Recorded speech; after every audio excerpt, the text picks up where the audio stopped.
This is just a basic video showing StarLink at freeway speed mounted to the roof of my RV.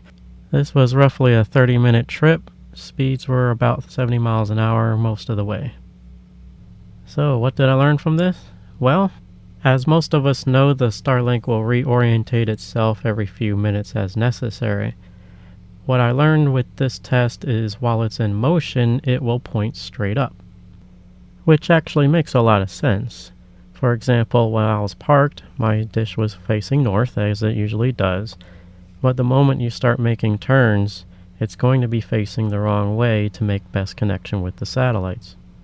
If the dish is pointing straight up, however, it does not matter which direction the vehicle is facing. It's always going to have a decent view of the sky. How it knows it's in motion, I'm not entirely sure. As far as I know, this model of the dish doesn't have motion sensors. It may have GPS. Clearly it's working with satellites, so I'm sure it has ways of knowing.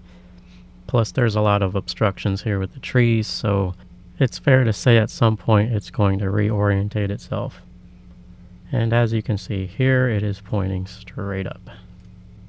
And if you stick around for the end of this video, which admittedly is quite boring, you will see it reorientate itself again to face north. So I'm sure the big question you may be wondering is, did the connection maintain all this time? And for the most part it did. I didn't attempt to stream video or anything like that as I was driving. I did keep my phone open with the app mounted on my dashboard. That way I could monitor the connection and occasionally do a speed test. Download speeds were anywhere from 50 to 210 megabits per second.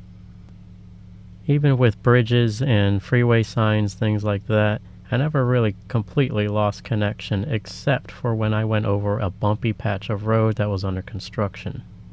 And I suppose that makes sense. If the entire vehicle is vibrating and thus the dish itself is vibrating, it's going to have a hard time latching onto a satellite hundreds of miles in the air.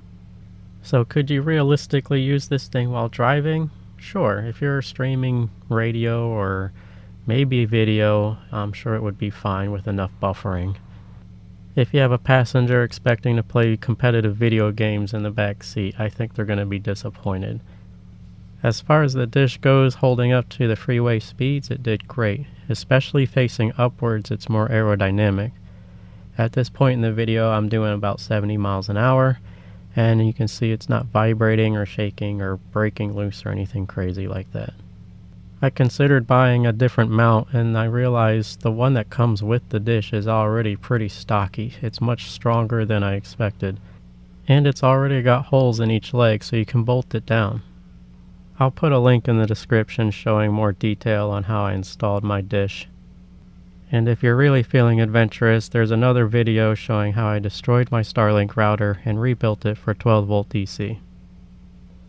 And that's about all I got to say on this video. Feel free to like, subscribe, and all that stuff.